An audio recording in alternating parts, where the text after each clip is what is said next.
It's September 22nd, 2019.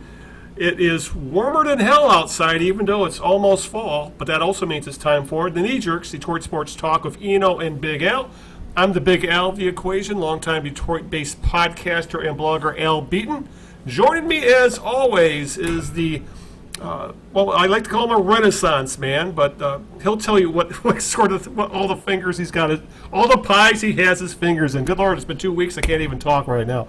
But that would be Greg Eno of the Winged Wheeler and Out of Bounds and numerous other places. Greg, welcome back. It's been a couple weeks.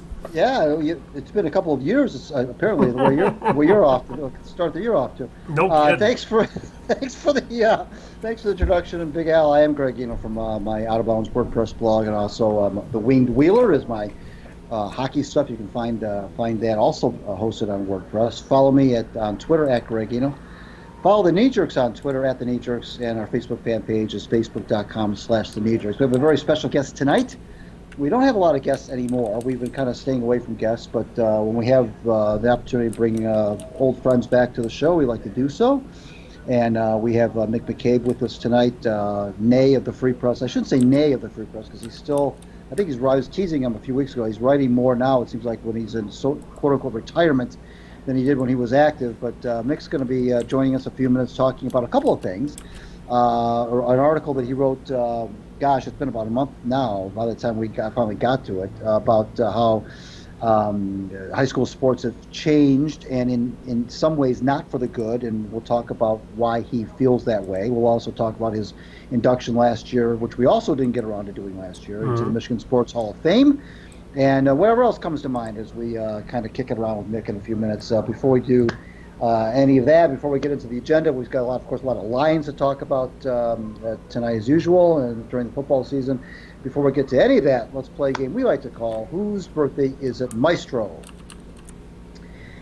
Everybody knows how we play this game by now. I'll give Al a clue or two or three at an individual whose birthday it is today in the world of sports. And if Al can correctly guess that person within the first two clues, he'll receive an erector set. I don't know. That might be above my pay level. How about Lincoln Logs? That might be more your style. So the erector said, this person, Al, made his name in the world of baseball. He was born on this date in 1961. He's 58 years old today. He was a pretty good player, pretty good baseball player. Played most of his career in the National League. I will tell you, he played it mostly in the old National League East. So think about the old National League East. And I will also tell you that he was fleet of foot, and I'll leave it there. Fleet of foot, played in the National League East. When did you say his birthday was?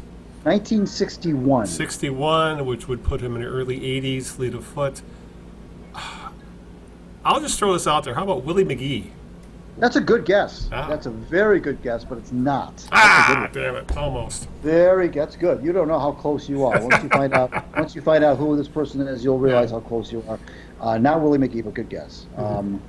So, anyways, let's get right into it. We've made Mick McCabe wait long enough. We're recording the show a bit later than we wanted to, so we apologize to Mick for that. But he's with us on the other end of our line.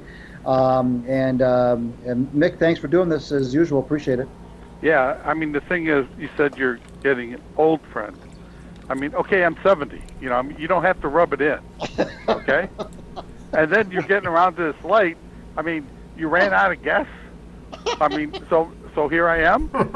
You're that desperate. You're like the Tony Randall. Whenever Letterman would get in trouble, he would just call Tony Randall on because Tony lives so close to the studio. Well, I live so close to my phone, so I understand. Right. Yeah, well, we should also say, Al doesn't know this, but we should also say that Mick, we're actually glad that Mick is here because he survived, according to Facebook, a Facebook post earlier today, he survived a turkey scare. Yeah. And it sounds like you're okay. You're none the worse for wear. Well, you know, I mean, it's still early, though. And I did ask my wife, she wakes up this morning and says, oh, I left the turkey breast I was going to cook. I was going to take to Chicago. I left it out all night, the frosting. She goes, well, you know, I'll cook it in the crack pot. And at our house, it is the crack pot. You know, we'll have sandwich turkey tonight. And if we don't die, then we'll take it to Chicago. and so we're still kicking, but we'll see if we right. make it to Chicago tomorrow. So far, so good. So we're happy to. Before Mick succumbs to food poisoning, we're going to try to squeeze this interview in. Anyway, we didn't talk last year, and I want to get this out of the way first because we'll get to the column in a little bit. But we didn't get a chance to talk. I can't remember why, right? For whatever reason, we didn't get around to bring you in to talk about your induction into the Michigan Sports Hall of Fame. And we were going to set it up. It didn't work out. We apologize for that. But now that before we get into the column, it's been about a year now, right? When was the induction? Last fall? Yeah. It was early October. Yeah. Okay, so almost a year ago. And just kind of walk us through the whole, how you found out about it, your emotions, what happened the day of. Just kind of walk us through, that whole process. Well, we were out to eat at the Polish Yacht Club. And if you know where that's at in Detroit, I mean, it's one of the great old restaurants around, and it's just fabulous. And I got a call from some guy who says, hey, hold on a second, Katie wants to talk to you. That's our daughter. And I said, oh, boy, here it is. She's knocked up again with number 3. And so she comes on, and then she says, hey, just want to tell you congratulations. You've made the Michigan Sports Hall of Fame.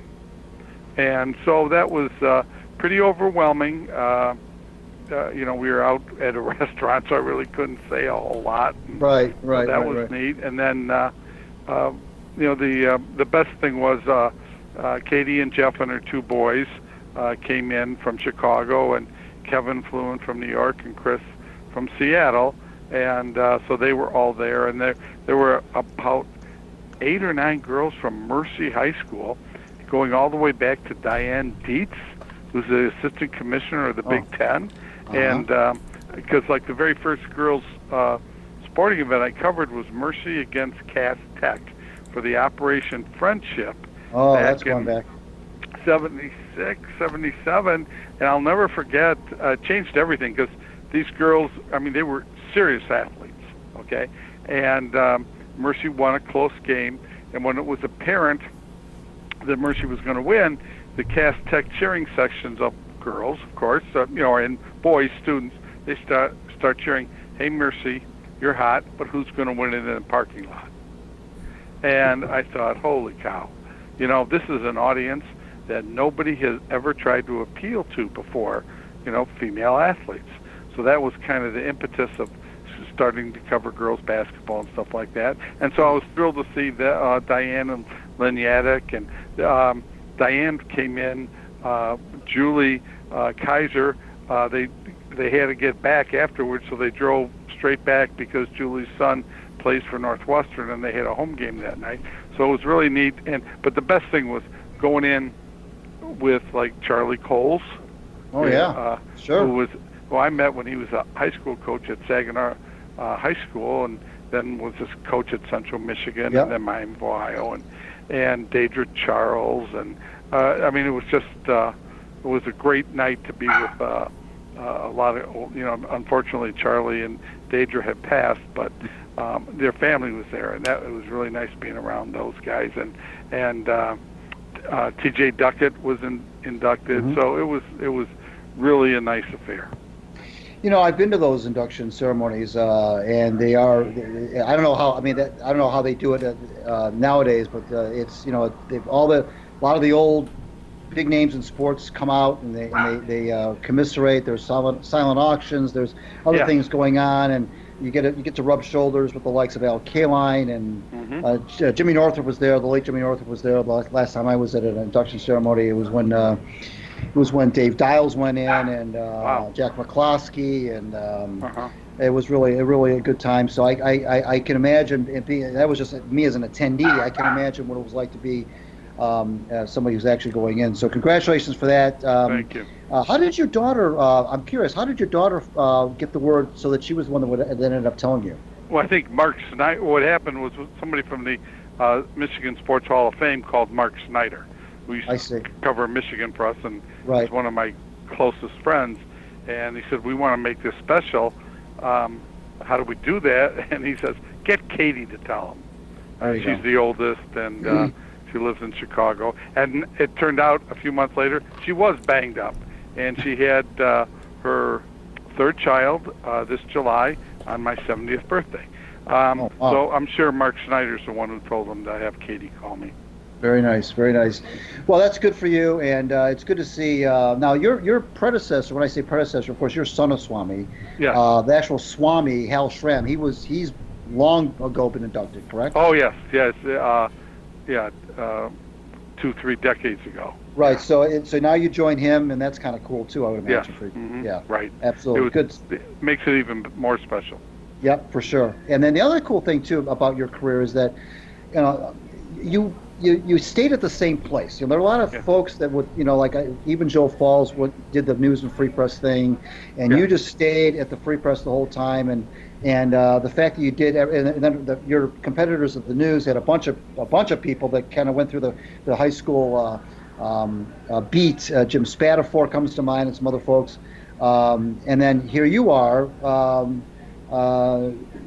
just the whole time staying at the Freep. Was there ever a point, Mick, in your, I don't think we talked about this last time we spoke. Was there ever a point in your career where A, you wanted to maybe get out of the high school beat, and B, was there ever an opportunity for you to either leave the Free Press, whether that be to leave the market, to go out of town, or was there ever a time where you had to mull over maybe leaving the Free Press? Well, there was the opportunity to go into the adult film industry as an actor, but okay. I think that bad turkey's kicking in, Al. Think about it. Anyway, no, I always wanted to do high school. I covered Michigan football for 2 years while I was covering high school football and girls basketball all at the same time. So and back then, yeah, that was high school girls basketball back then, though, was a different. I can't remember. Were they played at the same time? It was a different season than it in is football. today. They played during the fall. Right. Right, they played during the fall. So now you had girls basketball and high school football and Michigan football all at the same time. Yeah. Wow. It wasn't unusual to cover a Michigan home game in the afternoon and then go out and cover a high school game that night. So, I'd write a lead, write a sidebar, and then go cover a high school football game. Right. But we didn't have the access to Michigan that they have now. So, it was easier to do then. Now it would be impossible. But yeah, so I've always wanted to remain doing the high school stuff. I just never. The only thing that bugged me, one of the things that bugged me about Michigan football was, they controlled who you got to talk to. They'd bring in 2 guys on Monday afternoon, and that was it. So, I really wanted to. I mean, I remember getting in trouble because I went to the South Quad and found Vince Bean, who took me to a guy's room, so I could do a story I wanted to do, not one that they were kind of shoving on us.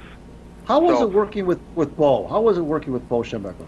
Well, he was good on Monday afternoons, but that was Monday lunch at Weber's. That was the only access we had to him. Mm-hmm. We never had anything after that, and good luck trying to call him. They just wouldn't return phone calls. But I mean, we got along famously, and we got along even better after I stopped covering him. But and it really helped too that I knew Bill McCartney so well, because Bill, coached at Dearborn Divine Child, and then became Michigan's defensive coordinator. And Bill and I got along so well, it kind of helped with Bo. And then, of course, Lloyd Carr, who I knew when he coached at Westside and John Glenn, we had a very good working relationship. So Bo, recognized that it was okay. He could, he knew I wasn't going to do anything stupid. So we got along quite well. We're talking with Mick McCabe, a longtime high school beat writer, and a lot of college in there too for the Free Press here. Yeah, a lot of basketball, a lot of college basketball. Yeah, I'm Greg Eno here from Out of Bounds WordPress blog, and Big Al Beaton is here with us as well. We'll bring Big Al in a second. I want to get back to real quick before we get to the column and before Al gets a question in. I want to circle back real quick to the the induction ceremony, because there was one question I wanted to ask you that I didn't, and that is, obviously you have to make a speech. So who were some of the people, Mick, that you paid homage to, or that you gave credit for, or you thanked when you were up there? Well, the thing is, the year before, they had stopped doing the speeches. Oh. So what they would bring out is half of us would go out at a time and sit in chairs, and Dan Miller from Channel 2 would ask us questions. Oh, I see. So, I mean, I would have preferred, the year before it was probably good because there were no speeches, because Andre Rison would have talked for 2 hours. But I would have preferred a speech, because then you can control what you're saying. Sure. I mean, he did ask who was the one person who was most responsible for you being inducted in the Hall of Fame. And you said? Jennifer Aniston. It cracked him up. It was a good line. I think I said Dave Robinson, because he was our sports editor, and he's the one who put Gene Myers, made him the prep coordinator. And then Gene and Owen Davis they worked with me tirelessly and patiently, and really helped me become a much better writer. And because of those guys, I thought that's kind of where. And then they also gave me the free. Then Gene Myers, once he kind of turned me around, they became sports editor. Like, hey, I already got a miracle here.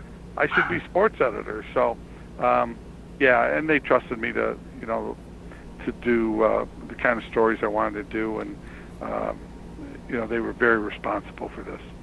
Let's bring Big Al in. What you got for Mick McCabe?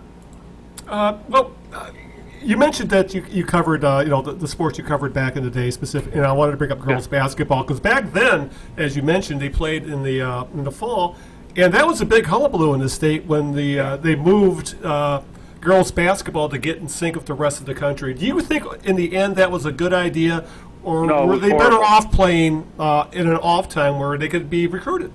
Yeah. When is the best time for a college coach to go out and recruit?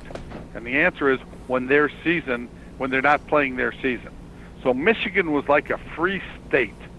Everybody got to come in August, September, and half of October, because back then they didn't start practicing until the middle of October. And so every state, you recruited your own state hard, and then you got to be able to recruit Michigan hard. So really, and the volleyball coaches, they said, wait a minute. One woman said, you expect me to sit in a gym on a Saturday afternoon all day when Michigan and Michigan State are playing football? That's crazy. So it's really hurt volleyball, and it's really just decimated girls basketball. Something terrible. The crowds are down. You don't know who's playing when. When the girls were playing Tuesday and Thursday, there'd be some Saturday games, but mostly it's Tuesday, Thursday. And I had an athletic director come up to me, and he said, I was cleaning out my closet, and I found this column you wrote about why this is going to be bad for high school sports in Michigan, and it was really going to take a toll. He goes, here it is, 3 years later, and every single thing you wrote came true. It's just, it's been terrible. So. Well, I'm sure that's a decision that probably won't be reversed, right? That's probably going to. Yeah, I don't see them taking it to court again, because they went all the way to the Supreme Court, and the Supreme Court wouldn't hear it. So. At the top of the discussion, I mentioned that we were going to talk to Mick about a column that he wrote on August 20. It was published on August 25th, and so I'm going to make good on that promise. Mick wrote a piece about how things have changed in 50 years when he started covering high school sports, and I'm not going to get into all into the weeds, but one thing I do want to touch on is, which was the gist of the column, which was, I'm going to read it verbatim here. But the absolute biggest change over the last 49 years has been the parents. When did they become nuts? Back in 1970, parents seemed to have a different attitude about high school sports. They seemed glad their kids had an opportunity to play, and they certainly wanted them to be successful. Now, every game is life and death, and that is just the beginning. So then you go on to talk about the raving lunatics that they've become and so forth. I just read an article also, I'm not sure what state this was in, or maybe it's not really a particular state, just in general, youth officials are dwindling. The amount of youth officials are dwindling. Why? Because of the ravenous parents that they don't want to deal with. And I remember when I played Little League ball, that I always would tell, I would always say that these games would be a lot more fun if the parents weren't even allowed to show up. Right. If it was just the players and the umps and the coaches, kind of tongue in cheek, but I was kind of half serious about that. So, talk about these changes in the parents, Mick. I mean, we can only imagine what you're talking about, but what is that something that when you say that when did they become nuts? So was that a gradual thing you noticed, or has this been something that's been brewing for 20, 30 years, or is this more of a more recent phenomenon now that we're into the age of digital media, the social media thing and everything? Well, it's been coming on gradually, and it's just gone completely overboard. Back when, I don't want to be the old man yelling about get off my lawn, right. But when we were kids, I mean, we had 4 boys in my family, 4 boys across the street, 10 kids, 7 boys, the house next to them. We had kids all over the place. Everybody had 4 or 5 kids. Now they're having 1 or 2. Okay, so now they're thinking, I'm putting all my eggs in this. I got 1 kid, and I want him or whatever to be a great athlete. And parents also think that if their kid is a great athlete, that's a reflection of them. Right. No, it's not at all. And also, college is so expensive now. They want college scholarships. Okay, and that's just not going to. We're talking about 2% are going to get college scholarships, and these idiots who are out there saying, "Oh, my kid got a college scholarship to Olivet." Well, guess what, stupid? He didn't, because Division III schools cannot give out scholarships, and most of the Division IIs are all partial scholarships. And then you get a sport like, like our youngest Chris ran cross country and track, and was offered by Detroit Mercy, Dayton, Oakland, a few others. But they have 12.9 scholarships to divide up among all the men on cross country and track. And that adds up, you're not even getting a third of a scholarship. And you're better off. I mean, he got way more academic money from Albion than he was going to get from these other places in athletics. That's what these idiots don't realize. There's vastly, infinitely more academic money available to kids than there is athletic money. And it's so much easier to get an academic scholarship, but they don't realize this. I mean, these people, I saw a schedule for a club volleyball team, and those kids pay so much money, and they travel all over the place. I can guarantee you, if your kid played travel club volleyball for 4 years, you would have enough to pay room and board at a state school for 2 years if you didn't do that. And that's just, without, like anything else, just the club volleyball. It's expensive. Lacrosse is the same way. They're getting these club sports, and they're telling the kids, well, you have to specialize, which is another bugaboo with me too. It hurts kids. It hurts them. I think it was an unbelievable amount of guys taken in the NFL draft were at least 2-sport athletes. Right. Now you got these personal trainers who are saying, listen, I can get your kid to the next level. Have them train with me. And now you're getting these things like Rising Stars and these other football combines that they have 7-on-7s, and they have weekly practices all winter and spring. And they're going to say, I had this one guy tell me, because I've been doing the Fab 50 for decades, and we have between 55 and 65 Division I scholarships a year. And this guy says, well, through my 7-on-7 program, the training, we're going to get that up to 100. That was 10 years ago. And guess what? Numbers haven't moved at all. Mm-hmm. Not one bit. I was talking to D'Antonio about recruiting, and he knew exactly how many scholarships, Division I's, we get in Michigan every single year. And that's including the MAC. And we're not talking just Power 5. We're getting 55 to 65, including the MAC and all that. Okay, where Ohio, they have vastly more, way more Division I's than we do. And these parents are just so naive that these con artists are spelling the legacy thing. They're selling the dream to these parents who will just pay anything so they can say, my kid got a college scholarship. Do you think that has increased in its proclivity because of social media and the pressure?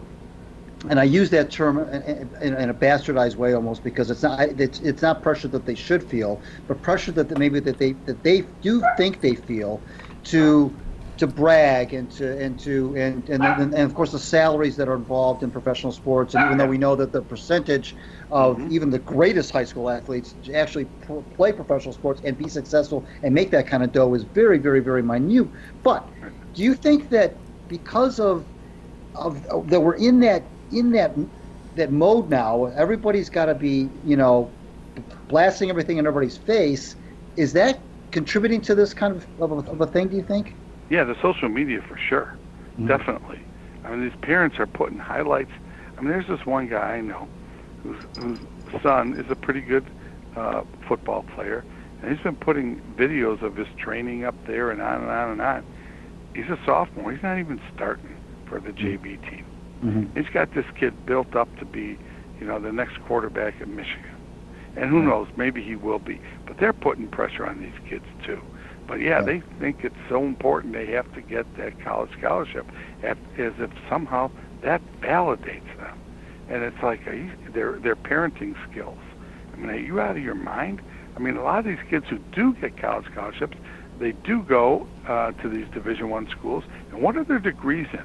Do you know how many kids end up with meaningless degrees they can't even go out and get a job with? And it's just, it's nuts. Can you do me a favor, and for the listeners and viewers who don't know what school of choice is, just briefly tell folks what school of choice is, A, and B, because you touched on it also in this piece, tell us what it is, firstly, and secondly, how that has impacted this whole conundrum. Yeah, school of choice is simple. Go to any school you want to. If they're an open district, if you're an open district and you're a school of choice, then you can go from Detroit to Belleville, but it has to be a school of choice. Now, there's some like Waterford is a closed district. So if you're going to transfer to Waterford Mod, you got to come up with a phony address to live there. And Southfield is closed district, so now their transfers have to come up with phony addresses. But for the most part, for school of choice, you just enroll there and you're eligible immediately, unless of course you're transferring, and then you have to have a change of address. So how is this? How has that affected the landscape of the whole thing? Well, it's still, it used to be that the private schools used to be the only ones who got kids from a variety of districts. Recruiting, Right. And not all of them were recruited. Certainly some were, no question about it, but not all of them. But anyway, now the coaches go out and recruit kids to their school, to their public schools, as long as it's a school of choice. And there's, I remember Madison Heights hired this one coach from the PSL a few years ago because it said, we want kids from Detroit. They're talking an extra $8,000 or so for every student in state aid. So if you can pull in another 10 kids who want to play football, boom, that's $80,000 for your district. That's pretty big money. That's why some of them want school of choice. We're talking with Mick McCabe. We're running long on this, but we'll wrap this up in a second. I'm Greg Eno from WordPress Out of Bounds blog. I'm having trouble speaking myself today. And Big Al Beaton is with us. And let's bring Big Al for one more question. What you got for Mick McCabe? Yeah, well, you're talking to a former multiple sport high school athlete, 40 years ago. And what from reading the articles and some of the other things you've told us about, what it really comes down to, what I played all those, I played football, basketball, baseball because it was fun. Yeah. I enjoyed playing the games. And when you talk about these kids that are playing, they're forced to pick one sport where they're in middle school, and then that's all they do for the rest of their school years. I can't fathom. I would have gotten burned out, and I just have to wonder with this new type of training, if they're ruining more athletes than they're actually making athletes. Yeah, absolutely, no question. Because Dr. Andrews, right? The guy who does all the surgeries. Right. And that. Okay. Yeah. He says that these kids who specialize so early, their chances of injuring themselves because they're using the same muscles over and over again, it's astronomical. I mean, it's amazing how often those guys get hurt. Where if you look at Jordan Spieth, okay, a golfer, so he probably has been doing nothing but golf since he was 8 years old, right? Mm-hmm. Well, quarterback of the football team, point guard on the basketball team, and a pitcher in baseball. Right. And his mother, and he wanted to drop those other sports and concentrate on golf. She said, no way. And all those other sports, because scientifically, doctors showed how much those other sports helped him become a tremendous golfer. So, but some of these kids, it sounds right when they tell you, if you're going to make it, you have to pick one sport and devote everything to that. It sounds really good, but in practice, it's the exact opposite. Going back to the NFL draft, how many of them were multiple sport kids? Yeah. Yeah, pretty much every one of them, I would imagine. Yeah. I mean, it's at some point in their athletic career. Mick, thanks again for spending some time with us on Sunday night. We appreciate it, and congratulations again on the induction, albeit 1 year late. And congratulations on all the grandkids and everything. And we follow each other on Facebook, so I get a chance to see all your family, which is growing by leaps and bounds, and you got a really nice family there, and I appreciate you spending time tonight, and we'll bring it back as long as you keep writing in your quote unquote retirement, we'll keep bringing you back. Okay, good. And next time when you're so desperate you don't have a guest, you got my phone number. All right, thanks. Awesome. Okay. Take care, buddy. We'll see All you. right, guys. All right, bye-bye. Oh, God, it's another one of those guys that we could have gone on forever. And we don't talk to Mick as much as we would like, and so it seems like every time I talk to him, we don't get. It seems like all these questions come up with either things we didn't cover before, or if we did cover, I don't care. They're worth covering again. So it was. It's always fun to have him on. So thanks to Mick for doing that. Let's go to clue 2, Al, of the who's of the birthday game. Okay. This person was born in this state in 1961, and again, fleet of foot. Played mostly in the National League East. He was an outfielder. He was also. This is gonna. You may not know this. He was actually a Tiger for about 2 weeks late in his career. I mean, he finished off with the Tigers, but predominantly in the NL East with 2 teams in the NL East, and he was a teammate of Willie McGee. I just got to say, is this the guy who got rolled up in an automatic tarp? It is. Vince Coleman. Vince Coleman. Yeah. It is Vince Coleman, yes. Vince was a Tiger for about, if you blinked and you missed it. I vaguely remember that now, yeah. Yeah, he was briefly a Tiger, and I mean briefly a Tiger. But, Vince Coleman, 58 years old today, so happy birthday, Vince. He was predominantly with the Cardinals. Yep. Did a few years with the Mets, and then kind of bounced around with Royals, Mariners, Reds, and Tigers. 2-time All-Star. Rookie of the Year in the National League in 1985, which was the year of that aforementioned tarp incident in the 85 World Series. And he was 6 times led the National League in stolen bases, and they were all consecutive from 1985 to 1990. How baseball has changed, because his type of player doesn't really exist anymore. No, he played a million years, only hit 28 home runs. Yeah, exactly. But he stole a million bases. But you're right, that's those kind of guys are long gone, unfortunately. But and plus, he was one of those guys. That Cardinals team was made for the the artificial turf. That was one of the fastest teams you'll ever see. Yeah, back in the era of the Royals and the Cardinals were like the model of that kind of team. Right.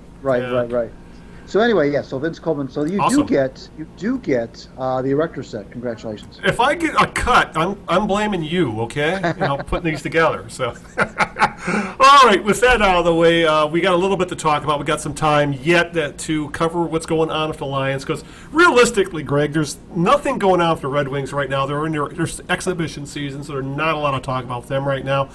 Pistons are still in their dead period, other than they're signing 300-year-old guys who played in the Big Three. And, that sort of thing we'll talk about when their training camp rolls around.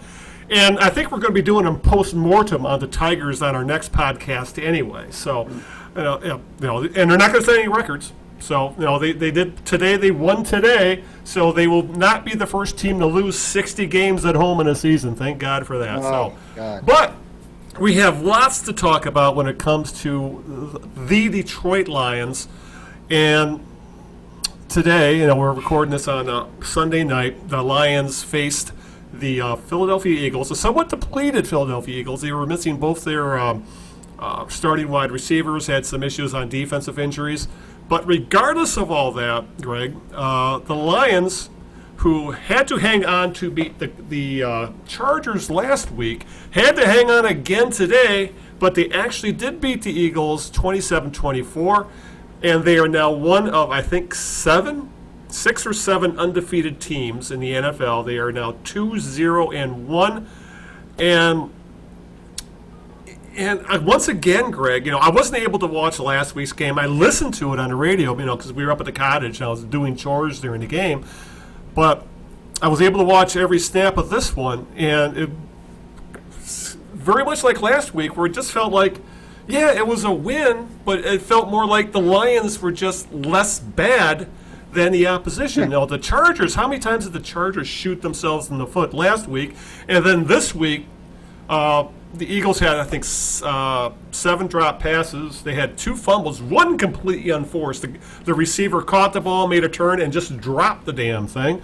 And they had a couple of horrendously ill-timed penalties, specifically the one that happened after they blocked the field goal, which would have put the Eagles in Lions red zone with about 2 minutes left to play or so. But it's still a win. The Lions are undefeated. You got to throw that tie in there. And next week they play the red hot Patrick Mahomes and the Kansas City Chiefs at home, which is like now all of a sudden become a kind of a marquee game because they're both undefeated. But when it comes down to the one question, though, Greg, are the Lions just lucky, or are they maybe better than we thought? I'm still leaning towards lucky right now. Be honest with you. Well, yeah. I mean, they're still a flawed team, like so many of them are in the NFL. Yeah. But yeah, I mean, they didn't, just like they did against the Cardinals in Week 1. They did not put the Eagles away when they maybe could have. They didn't have any sustained drives. Oh, that fourth quarter was so frustrating. I mean, they didn't. There were a couple. They got a couple of turnovers that they were only able to convert into field goals, for example. And those always kind of come back to haunt you later, and they did. Blocked field goal, and there were a lot of things that went wrong. But Eagles were, like you said, just a little bit worse. They had, I think, 4 offensive pass interference penalties. Oh, I forgot about those. Yeah, incredible. But are they better than we thought? It's way too early to say that. I don't think so. I think they still can't run the football. I think they still have some issues with their offensive line. I think they still have some. I haven't seen a lot of contributions from Trey Flowers, the big free agent signee. This big bad defensive line they're supposed to have. I haven't really seen that they've really dominated for any stretch of time in any of the 3 games, frankly. I think they've got some. So obviously, special teams is an issue. So they're this 2-0-1 thing, which could very easily, frankly, be 3-0. Yes. Doesn't really. But on the flip, they could easily be 0-3, 3-0, or anywhere in between the way these games have gone. That's the NFL. That's the NFL. That's the way it works. I get it. I know that you don't have a lot of blowouts, but the question you asked was, are they lucky or are they better than we thought? I think they're probably more lucky.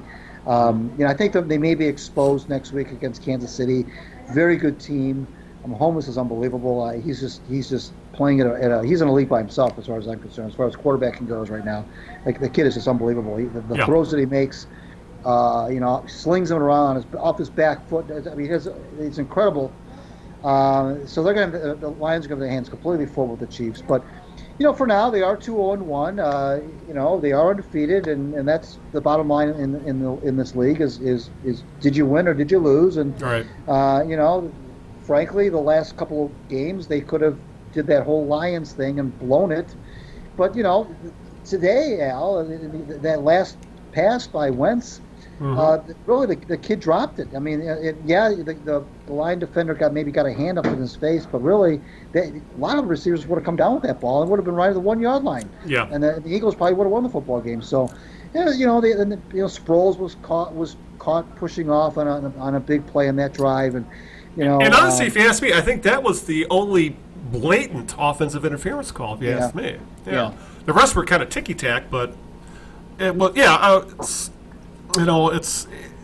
think still if what's bothering everybody the most, at least in my case, I know a lot of other people, is as you mentioned, this is the lack of a killer instinct, or they don't go for the jugular, they don't step on the neck and press down. It's this whenever they have they've had fourth quarter leads in every game. In the Chargers game, it was much later, but they went into the fourth quarter with leads against the Arizona and Philadelphia, and essentially they stopped passing the ball, or at least stopped passing the ball effectively. In the fourth quarter, the Lions had 3 possessions. They only threw on first down once, and that was, I think, the only time they actually had a semblance of a drive in the fourth quarter. And 2 of those possessions, they took over the ball in Eagles territory, one of them at the 28-yard line. And I think that is what it's one thing to say, yeah, we want to run the ball so we can run out the clock. Right. But what good does it do you if you just keep running Kerryon Johnson between the tackles for no gain? Right. And then you put Matt Stafford in where he's forced to try and make a play on 3rd and long. And that's what happened all through the fourth quarter. And that just plain kept the Eagles in the game. And this has been I think my biggest issue with Matt Patricia is that this has been his, as a head coach of the Lions, this has been his MO. And that if they have a lead, it doesn't matter if it's a 1-point lead or a 7-point lead or whatever, he just goes into his shell and just wants to run clock rather than, let's run, let's continue to attack. Let's end the goddamn game by, going for a jugular. This stuff where we have a 3-point lead, let's run out the clock. It's the NFL. A 3-point lead is essentially like being tied. Right. The way offenses are in the league anymore. This play not to lose mentality in the fourth quarter is I think the most frustrating the most frustrating thing I see with this team right now. Well, but you know what though? But give them credit, because in that Chargers game, they had a 3rd and 6 or something. Typically, we'd see late in the game, late. Typically, we would that see was the past Jesse James, right? Right. Yeah. Typically, we'd see the Lions run a running play, get stuff to the line, punt it away, and then give the Chargers, albeit with probably not much time and I don't think they had any timeouts left. It doesn't matter. Well, now they actually ran a play where they assured themselves that the Chargers would not get the football back. Right. And they, like you mentioned, the pass to Jesse James are really almost almost like a bootleg type move, and they just found James in the flat, got the first down. Big call by Bevel. I thought that was very non-Lions-esque for them to do that. But for the most part, and this is why I think there's some fool's gold into some of this because you can't. The Lions still cannot run the football. They just can't do it. They just cannot. How many times? This has been going on for years. They just cannot run the football, and they did it. They failed to do it again. You take out the trick play today, the reverse, the McKinnon that went for 44. You take that play out, they average 1.55 yards per carry. That's you don't win doing that. Good football, right? Good football teams do not win. It's not sustainable.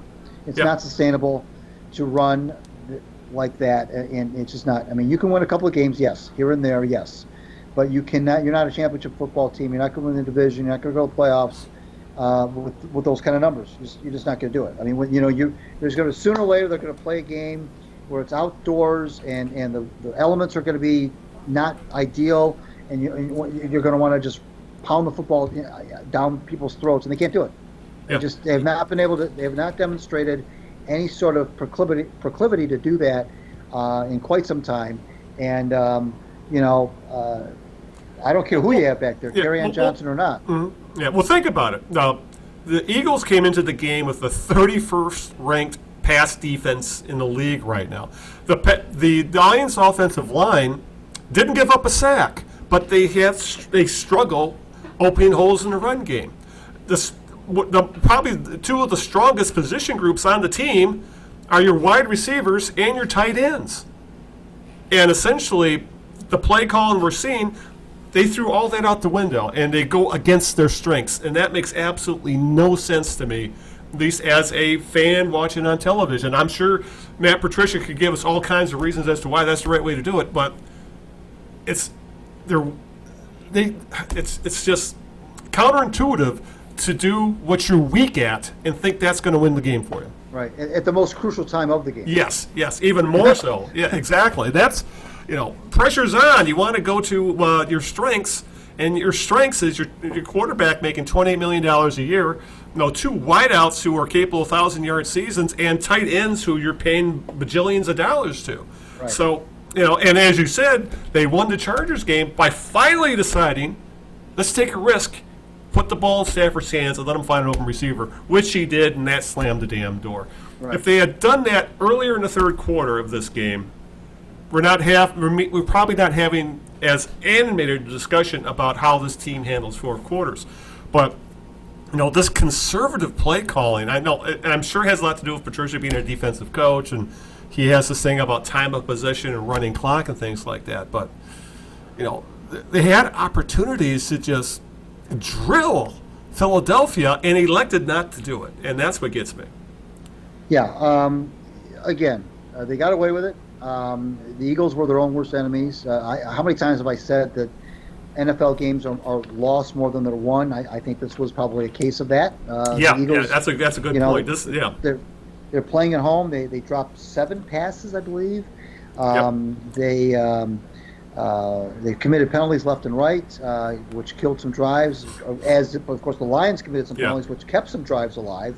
A couple of personal fouls on the same drive, but it was a game that nobody seemed to want to really take charge of, and the Lions ended up being on top. And it just. But I'm not anywhere near ready to start to puff out my chest and say, see all you experts, this is a team that's a lot better than you thought. No. I think that now if they play they play the Chiefs tough, and they give them a good battle, and they kind of keep Mahomes in check. Well, then I'll think a little bit differently, but it wouldn't surprise me, Al, if they go out next week and just get drilled by the Chiefs, and Mahomes has a field day, and they get exposed. We don't know if Darius Slay is going to be healthy. I know he left the game early in the second half. I don't know if he'll be ready to play next week. And when you play a guy like Mahomes, you have to have all hands on deck. Right, and Mike, Daniels left the game. The defensive tackle left with injury. Right. The Hand hasn't even played yet. Right. And with that lack of pass rush, we're seeing the Lions for some reason doing this rushing 3-man defense. And I don't think you can get away with that against Patrick Mahomes. If you give him any kind of time, he's just going to tear this defense up. And this team doesn't blitz. They depend on the defensive line to put pressure on the quarterback. Right. And they are getting the occasional sack, but those really appear to be more coverage sacks than anything else. Right. And, I'm just wondering what the thinking is that, I think they've really dodged some bullets, having played Phillip Rivers, Carson Wentz, and next, and have managed to beat those two teams despite giving these guys a lot of time to throw the ball.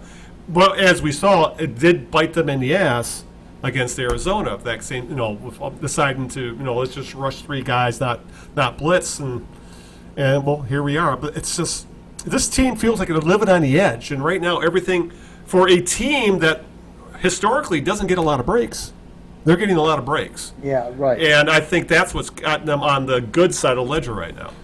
No, you're right. I think that they came out on top as far as the officiating goes in this game against the Eagles. There were a couple of plays that. Oh, that face mask! Oh my God! Well, the face mask was ridiculous. But I'm talking about like the play, like the fumble, the fumbles that were. That could have went either way. You're right. I mean, they were good. They were the right calls. They Yeah. were the right calls. But they. So I mean, in the offensive pass interference calls, they you can't say that the Lions didn't get those kind of breaks, and they got a break even on the blocked field goal. Yeah. Because the return there was a penalty on the Eagles on the return. Yeah, On on the block in the back, which was obvious. I was wondering, wait a second, didn't they call that? And then it did turn up finally. But yeah, exactly. No, and that's the thing. They're getting they're getting the breaks. Two, they are making just enough plays to put points on the board. And today Jamal Agnew suddenly decided he was 2017 version of Jamal Agnew, Right. And ran that kickback for a touchdown and had a nice punt return. And it just leaves me. I just can't figure this team out right now. What are they? Who are they? What is their? Yeah. Who are they? And I just can't pinpoint it just yet. We No, know what they yeah. want to be, but I can't really say if they are or not. No, yeah, I mean they're again. The Chiefs will be their first real big test. I know the Chargers are a good team too, for sure. Phillip Rivers, I think, and there was another thing that the Lions became the beneficiaries of Phillip Rivers, who should know better. Yeah. Throwing into double coverage in the end zone, You're right. And that ball was up in the air forever, and it enabled the help to get there and Slay made the interception. It was like the one play Slay made all game because he got chewed up in that game. Yeah, I mean, so it really was a matter of kind of letting the other team kind of shoot themselves in the foot, but again, I'm looking at the stats right now. 0 sacks allowed again. Yeah, that's by the a Lions. That's 2 weeks in a row. 0 sacks allowed. But you hit the nail on the head. The Lions sacks largely have come from being coverage sacks, as opposed to just getting incredible push and having the pocket collapse on the opposing quarterback. They've actually the secondary, I think, has kind of had a big part to play in the sacks that they have gotten. But this isn't sustainable in over a 16-week season, and we'll see against the Chiefs. Yeah, exactly. And some of the other observations from the game, obviously, no turnovers from the Lions, which is hey, awesome. Sure. No, like I said, no sacks. Pass protection was pretty darn good. Agnew was good. As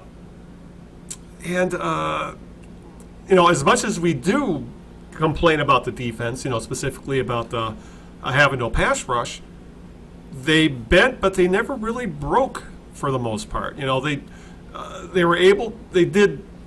They stopped the Eagles on fourth down a couple times. They were able to keep them out of the end zone ultimately when it counted. So, as much as I'm not convinced this defense is for real, they're over the last 2 games anyway, they've done enough to win the game. So, but you're right though. They're going to see an elite offense in Kansas City next week. Yes. And that, I think, is going to be the true test of Matt Patricia as a defensive guru, because he's got his work cut out for him in that game. Absolutely. Mahomes he's something else. He's just he's incredible. I understand. All the guy does is throw touchdown passes. That's all he does. Yeah, the guy's on track to throw almost 60 this year. Like 5,500 yards, something like that. Yeah, he threw 50 last year. Touchdown passes, that is. That's all he does. He's a touchdown pass machine, and that's all he does. And he throws them from all over the field, and he throws them on the run. He throws them from the pocket. He throws them off his back foot. The guy is unbelievable, and he's probably Al, the best quarterback the Lions are going to face all season. With all due respect to the 2 times they're going to face Aaron Rodgers and the 2 times they're going to face Kirk Cousins.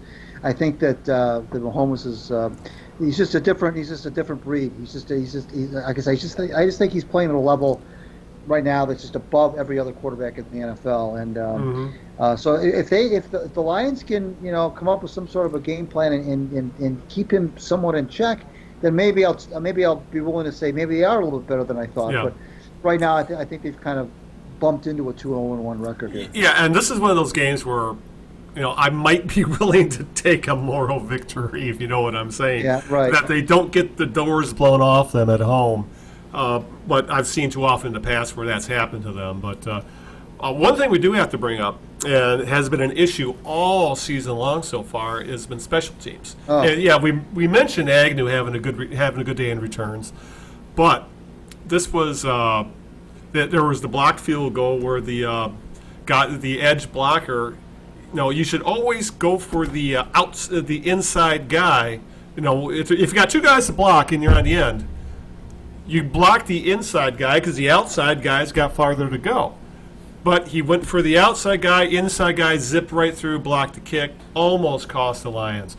There was a punt, I remember, that landed around the 10-yard line. The gunner was there and somehow didn't pin it down. That goal rolled into the end zone. There was the offsides on the kickoff. Another play that I think at that kickoff they had the Eagles pinned around the 12-yard line. They had to re-kick, and the Eagles ended up with, they had much better field position. And I'm still not completely, obviously the face mask on the kickoff return that didn't get called. Miles Kennebrew almost killed that guy. And of course, as good of a game as Agnew had, I'm still not sold that, he's got a history of putting the ball on the ground.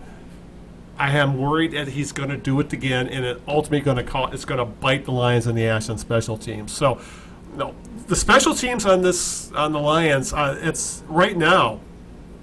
That I think is the thing right now.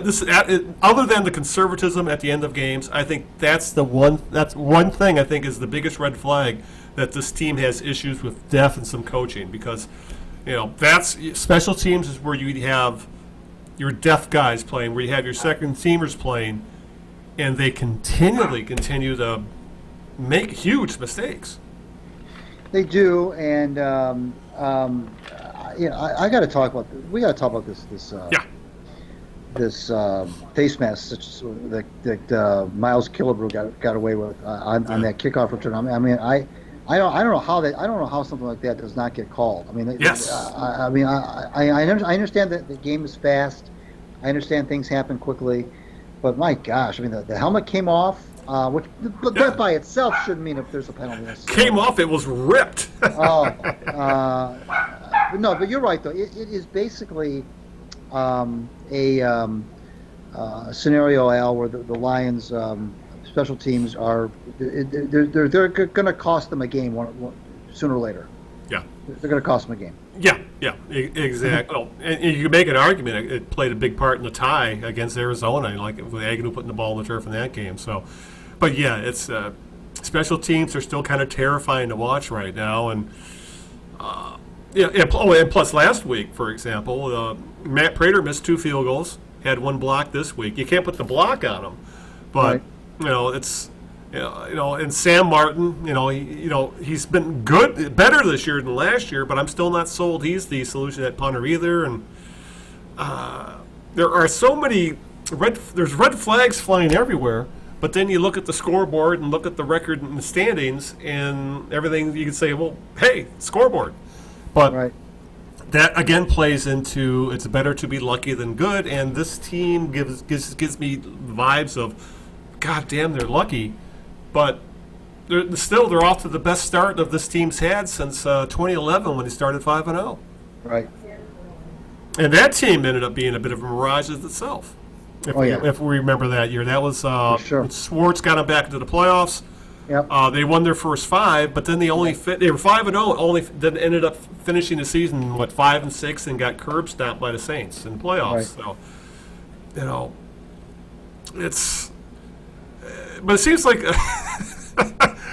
we've been having this conversation about the Lions for how long we've been doing this podcast now? And it seems like we're still having the same types of concerns with this team a decade into this show. Hell, I was probably having the same conversations with my friends in high school back in the 70s. So, it's... And I guess that's the thing. I just cannot give this franchise the benefit of the doubt. I know there's a lot of younger fans out there who haven't lived through a lot of the stuff that we have, and and like get upset about us falling on the same old Lions trope. But when you've seen as much stuff as we've had, and we've seen, the Lions win games like this in the past. Like they said, the old Lions wouldn't have won that game. We've seen games like this where the Lions kind of stumbled into a victory. So I'm still waiting for that season where they just come in and absolutely, dominate teams. And I don't think we've ever had that in our lifetime. And I don't see that happening right now either. No, they're not built to be that. I was watching the post game on Fox, and Terry Bradshaw said, well, Kurt Manafee said, so, did we overlook the Lions, or are they just better than we thought they were? And Bradshaw said, well, maybe a little bit of both. He said, but he turned to Howie Long. He said, well, Howie, we don't really think of the Detroit Lions ever as a powerhouse, do we? And then Howie said no, and he said, well, Bradshaw said, of course, not having lived here, he said, right. Teams start to believe in themselves, and the longer it takes you to get that first loss of the season, you start to think that maybe good things will happen. And I thought to myself, well, you obviously don't know as much about the history of the Lions as you may think you do. Yeah. Stafford, you mentioned game manager in the show notes, and Yeah. there weren't a lot of deep balls. Although I think it threw a great one to a very key one. It wasn't really a deep ball, but a pass Amendola made a great catch on the sidelines. Right. Tried to hit Galladay deep once, and Galladay was out of bounds. But there weren't a lot of deep shots. You mentioned 31st ranked defense, pass defense in the NFL were the Eagles, and right. there weren't a lot of deep shots. The Lions, Galladay was quiet. Hawkinson was quiet again, second week in a row. Which that's going to happen. He's a kid. I understand that. Yeah, he's not going to have the kind of game he had against the Cardinals all the time. But for whatever reason, Hawkinson in the last 2 weeks has been basically invisible. Right. And most of the touches have gone to Jesse James and the other tight end whose name I can't remember right now. Don't get me wrong. Hawkinson's a good player. He was a good draft pick. He's going to be a good Lion. Right. But it just goes to show you that these week one guys, sometimes come down to earth, and I'm not sure if that's anything he's doing wrong, or I noticed on the stat sheet they targeted him 4 times but only caught 1 ball. Right. So take that for what it's worth. Yeah, it's but looking ahead a little bit. At the last podcast we said the Lions had a 5-game gauntlet before they hit the bye week, I believe. And that was Chargers, Eagles, Chiefs, Packers, Vikings. All teams expected to compete for playoffs. A couple of those teams are considered Super Bowl contenders. And they beat the first 2, but they still have the Chiefs. And then they go to Green Bay, then the Vikings come to town. Those last 3 teams, Greg, are now 8-1 on the season. Packers are undefeated, and so are the Chiefs. Right. And I know most people expected the Lion to lose these last 2 games, these going into the season. I sure did. I looked at that, come on, Chargers, they won like 11, 12 games last year. Eagles are a Super Bowl contender. They're not going to beat these teams, yet here they are. They're 2 games into this 5-game gauntlet, 2-0. And going by what we've seen, they are at least capable of winning one of these games. I can see them beating the Packers or the Vikings. Chiefs, not so much. But, we may have to reevaluate where this team stands if they were able to go through these next 3 games with a winning record, or at least win one of them. That would make them, 3-2-1. Right. That would put them in the thick of things. They win 2 games. They are really in the thick of things. So, I'm sure I'm getting ahead of myself here, but I guess in the last podcast I said these next 5 games are going to really determine where the season goes. Well, it's pointed in the right direction, but they still got 3 more to go, and I have a feeling one bad performance is just going to knock this town for a loop and say, that's what we expected to see this year. So this is a team that I think a lot of people are having trouble buying into. I know I am. But if they can show a pulse during these next 3 games, I might be willing to reconsider my stance on this team. Well, we've learned. We should have learned by now how many times when the Lions tend to start to build people's hopes up a little bit. Yep. You know, like last year, they beat the Patriots on Sunday Yep. Night Football. They had no business doing that, and They looked like dominant against Miami. right. Yeah. And then what happens? Wheels they fell off. laid a couple of eggs, and that's the way it goes. Yeah. So I don't know. It's when it comes to the Lions, Greg. It's my bias will always leak through because they've always we're of the age of a fan base of fans of this team to where they've always sucked through our lifetime. They probably will always continue to suck till we die, and then what difference does it make then? I mean, come on, who would have thought that we would see one playoff victory in our lifetime? Right. When that's getting bonkers. And that's getting harder and harder to remember as the older we get. By the way. Yeah. Yeah, and remember, they've expanded the playoffs. More teams get into the playoffs. There's more opportunities for wins. Right.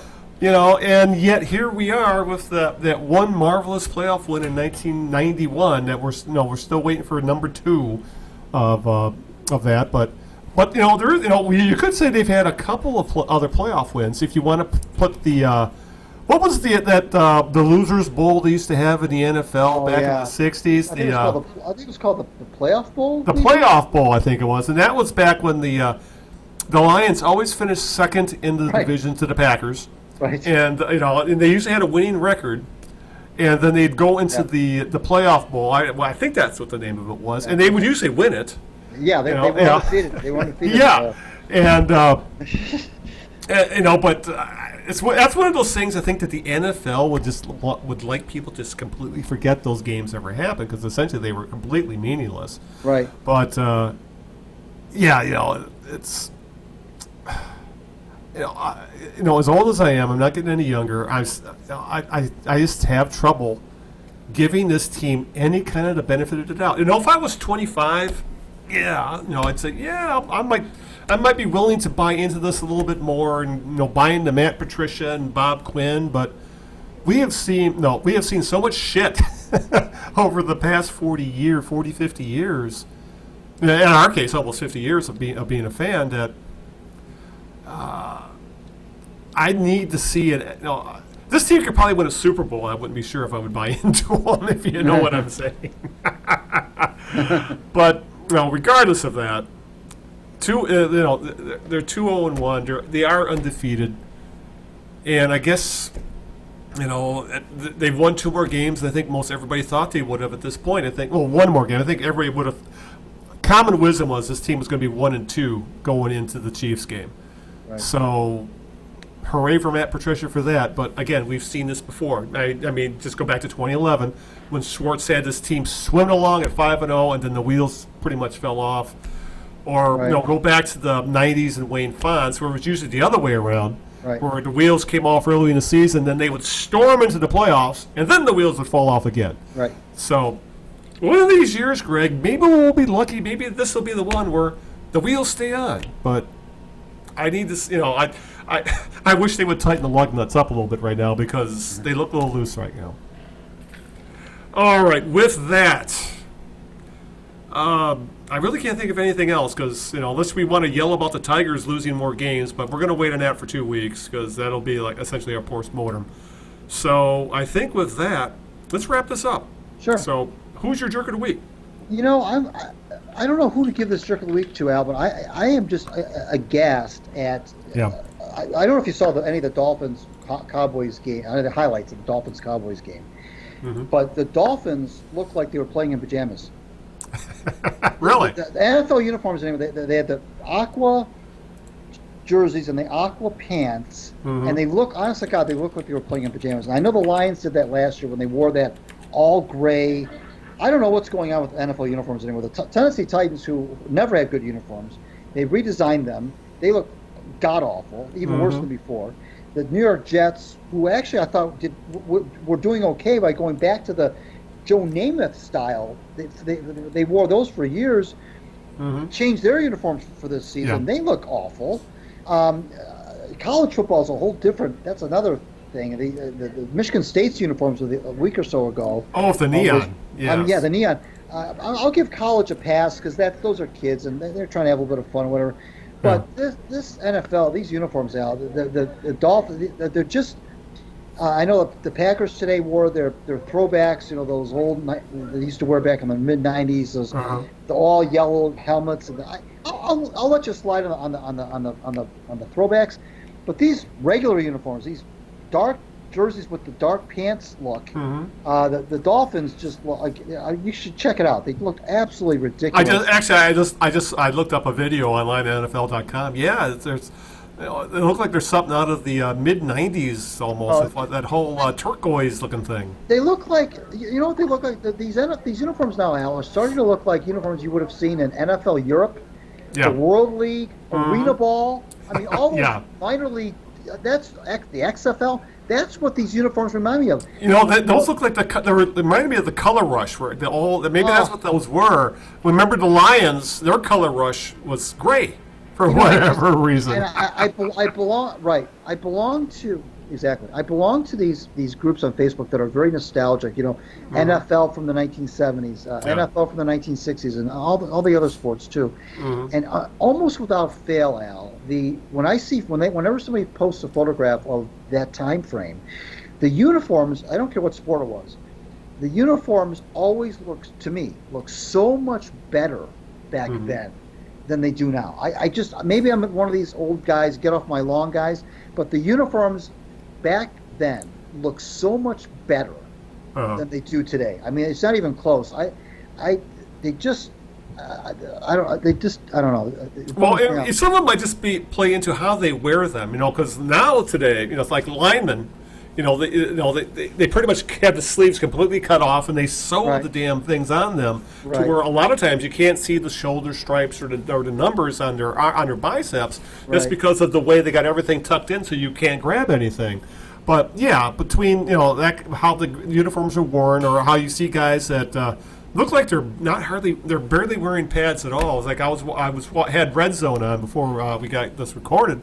Right. And and I was watching the end of the Tampa Bay game.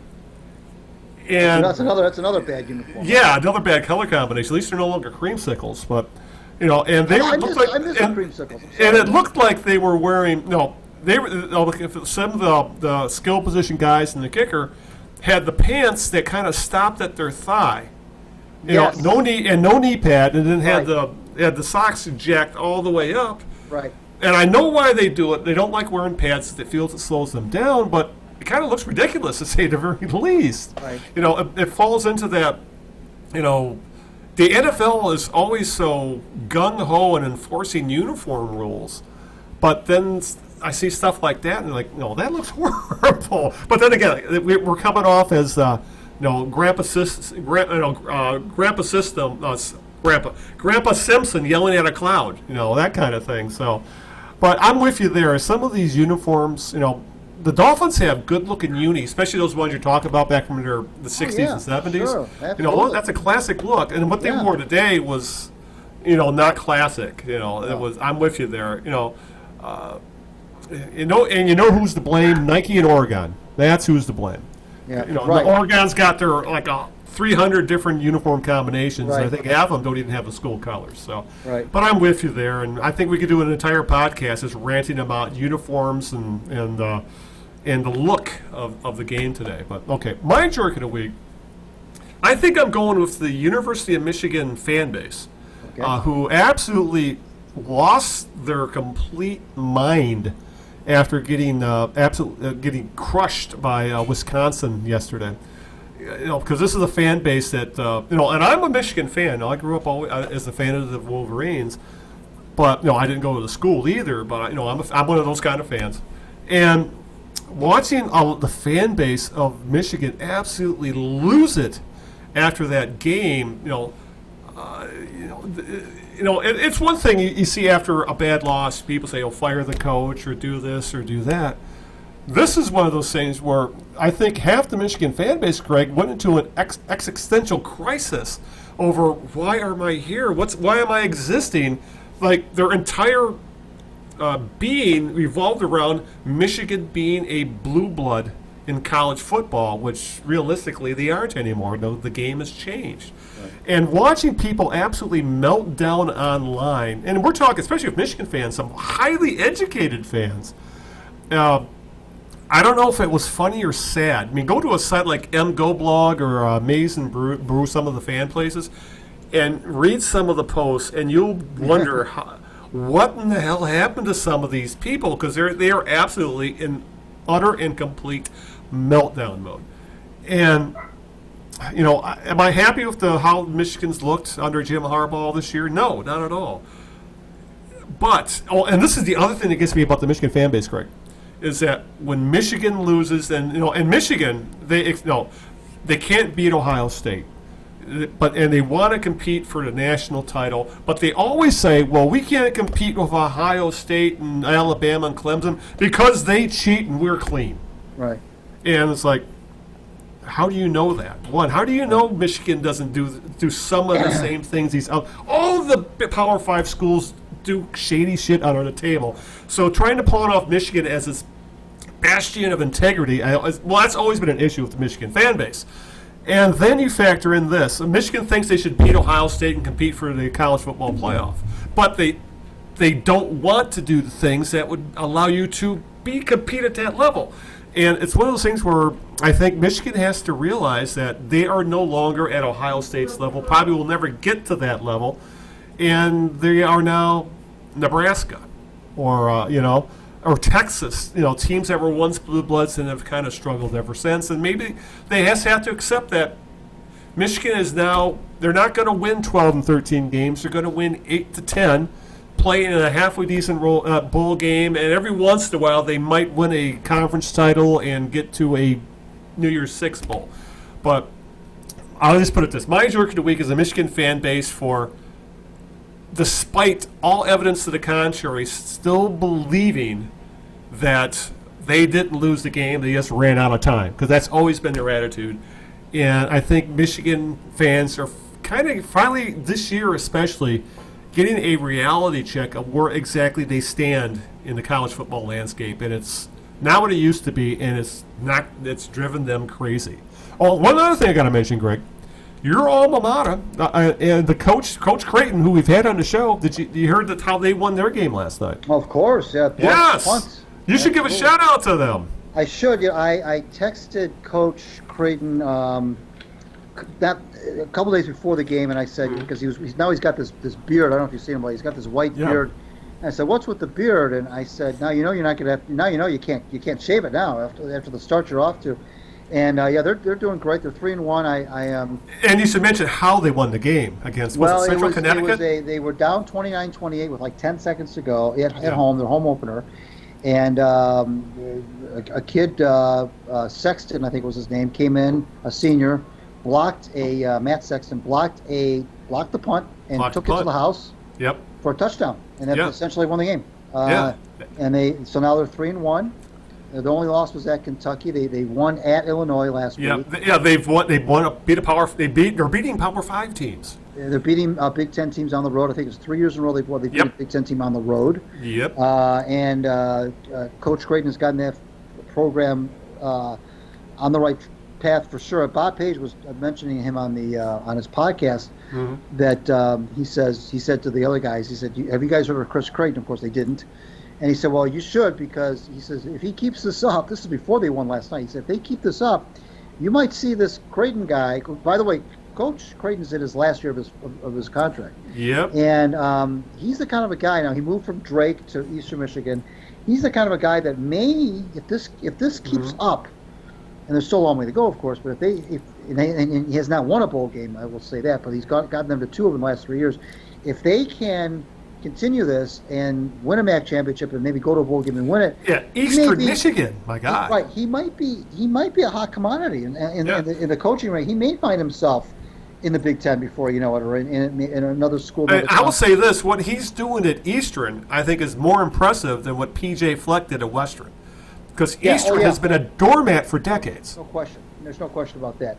This is a program that's been under attack. Even its own board of regents didn't want to keep football going. There's a lot.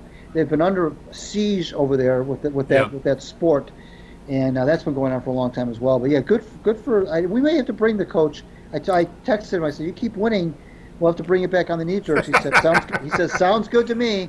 So we'll see how we do with that. Yeah, I'm rooting for him. I really, at this rate, maybe they're the best team in Washtenaw County. That's what I tweeted out. I says, "Is Michigan a top 20 school? Hell, are they the best team in Washtenaw County?" And exactly. So it's anyway. All right, let's wrap this puppy up. Once you get out the plugs and the thank yous. Yeah, I just want to once again thank Mick McCabe for donating his time on Sunday night. It was a good interview, as it always is with Mick. Thanks for that. Read me on my WordPress Out of Bounds blog. Read me if it's about hockey. I'm on WordPress as well, called The Winged Wheeler. Read me there. Follow me on Twitter at Gregino. I want to thank my lovely wife Sharon for putting up with this nonsense, especially tonight, which was kind of hairy to hear at the Eno household. And thank you, Big Al, for making Sunday night so gosh darn fun. Yeah, it must have been hairy because Bean sounded awfully upset there at times. So. Right. All right, I want to give I'll always say thanks to Greg for putting up with our usual technical difficulties as I was trying to figure out the new updated Skype there, trying to get this podcast underway.